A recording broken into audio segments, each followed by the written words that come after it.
Cette semaine-là, j'ai fait un petit témoignage de 4 heures. J'ai parlé à un Marseillais. Il n'y a pas de batterie pour 4 heures. Non, non, mais T'as parlé à un Marseillais? oui, pendant 4 heures. Et en plus, il m'a écouté. Hein. Ouais. Ça c'est bien. Et tu sais ce qu'il m'a dit? La plus belle chose qu'il aurait pu trouver, c'est ta femme est une sainte. Parce que pour supporter la vie avec toi, Tu l'as dit? bah oui. Ah, je m'attendais pas à la seconde partie de la phrase. Et malgré ça, tu as pu discuter avec lui pendant 4 heures. Oui. Mais il n'y a pas d'eux, parce que c'était la vie. C'est intéressant. Ouais. Et c'est pas du carré comme tu dis, c'est Du vécu. du C'est du vécu. vécu. Et puis parler de Jésus, on adore. Donc, Ouais. ça ne dérange pas de parler 4 heures de Jésus. Non, non plus. Et puis c'est vrai. Hein. C'est vivant, Ouais. ce n'est pas figé. Et il faut rester comme un petit enfant. Mm. Dès qu'on commence à vouloir être grand, moi je le remarque dans les chorales. Moi j'aime les chorales quand elles chantent. Mais j'ai remarqué quand les petits enfants chantent, c'est toujours, ils parlent de Jésus, Jésus est mon sauveur, le voulez-vous pour vous, Jésus est mon sauveur. Et après, à un moment donné, ça devient Seigneur, nous t'adorons. Tu vois, c'est. Mm. Et alors ça perd le peps. Il y a un petit peu, ouais. Non, mais c'est vrai. Hein. C'est un peu ce qu'on disait dans le sens. Tu vois, moi, c'est vrai, hein, je fais de la louange. Hein. Alors, peut-être qu'il y en a qui ne le sauront pas, mais je vais passer des petits trucs de louange. Et c'est vrai que moi, j'ai beaucoup de mal à rester. Tu vois, enfin, je veux dire, tu as un chant de louange, il est super, mais je ne vais pas mettre le CD pour faire la virgule près, quoi. Tu vois, on va l'interpréter, on va le faire à notre sauce. Et peut-être qu'il va durer 10 minutes alors que l'original dure que 2, ou alors 30 secondes alors que l'original dure 5 minutes. Alors, bon, c'est sûr, quand on est tout seul, c'est plus simple, hein. Mais tu vois, trop carré, moi j'arrive pas non plus, tu vois, dans le sens là. Comme dans le sens que tu dis. Après, j'ai connu des. Après, quand tu regardes les trucs qui se font un peu aux États-Unis, je sais que eux travaillent beaucoup leurs trucs, mais tout le monde part dans le même sens et à un moment donné, l'onction, tu la sens, quoi, tu vois. Tu vois, et pas le. C'est vrai que, voilà. En tout cas, moi, je vous encourage à vous laisser.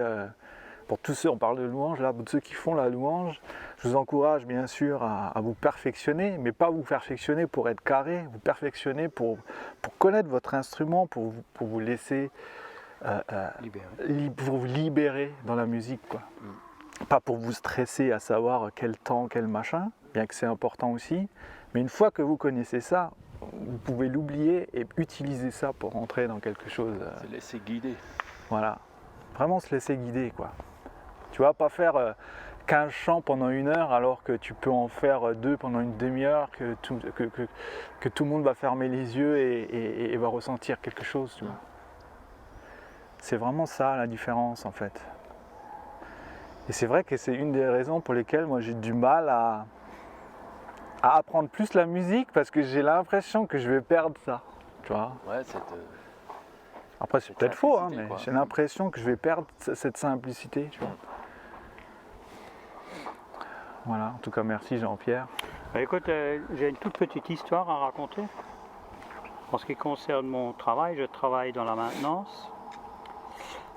Et c'était un jour, comme tous les jours, sauf que j'avais démonté 5 outillages, perceuses, meuleuses, 5 instruments, j'ai démonté durant la journée. Et tous les 5 étaient encore démontés le soir. Je n'avais pas les pièces de rechange, je n'avais pas le temps. Pour chaque machine, il y avait quelque chose qui me manquait. Et moi, ça m'a frustré. Ce jour-là, j'étais frustré, même énervé. Et alors, le soir, en rangeant mon matériel, j'avais le pot de graisse qui servait à remplir la perceuse, hein, l'engrenage dedans. Et sur l'étagère, il y avait un entonnoir à l'envers. Mais l'entonnoir était plus haut que mes yeux, donc je n'ai pas vu ce qui était posé sur l'étagère. Et je prends le pot de graisse et puis ça me suffit aujourd'hui. Et paf, je balance le pot de graisse là-dedans et je vois qu'il y a une rondelle qui saute et qui s'enfile sur l'entonnoir. Donc pour réussir à lancer ça, pour que cette rondelle va sur l'entonnoir, c'était juste pas possible. J'ai tout de suite reconnu que ça, c'est Jésus qui veut m'enlever ma tristesse ou ma hargne, ma frustration de n'avoir pas pu réparer des machines. Et puis, je suis rentré à la maison heureux comme Polichinelle ou quelqu'un d'autre de ce genre. Ouais, bien sûr. C'est qui Polichinelle d'ailleurs? Non, je rigole. Ma culture est pas très... Non. Écoute, l'essentiel c'est que tu sois heureux, comme quoi on s'en fout. Hein? Ouais. C'est vrai. Moi, des histoires comme des ça, petits j'en ai une ribambelle. Ouais.